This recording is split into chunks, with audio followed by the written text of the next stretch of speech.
Seorang suami di Bayung Lincir, Musi Banyuasin tega membunuh istrinya.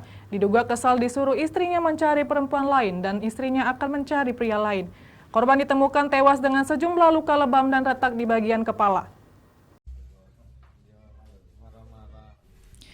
Usai melakukan penganiayaan hingga menyebabkan istrinya meninggal dunia, tersangka HB 30 tahun sempat menjalani perawatan di RSUD Bayung Lincir ketika upaya melakukan bunuh dirinya gagal. Kejadian ini menyebabkan sang istri Fatmawati, 28 tahun, tewas dengan luka lebam di bagian kepala dan dicekik oleh tersangka. Keributan suami istri ini lantaran perkataan istri yang meminta sang suami untuk mencari wanita lain, sedangkan sang istri akan mencari pria lain. Tersangka yang mengetahui sang istri tewas akibat perbuatannya mencoba melakukan bunuh diri, namun berhasil diselamatkan.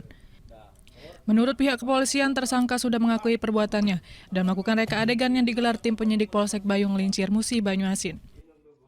Tersangka sudah dengan korban sudah mengalami cekcok terlebih dahulu.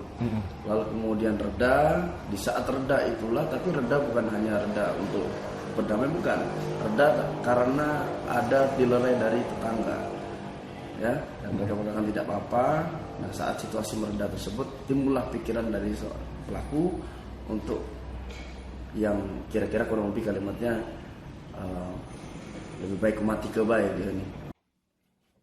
Akibat perbuatannya, tersangka dijerat dengan pasal 340 KUHP dengan ancaman hukuman seumur hidup atau pidana mati. Dari Musi Banyuasin, Edi Lestari, iNews melaporkan.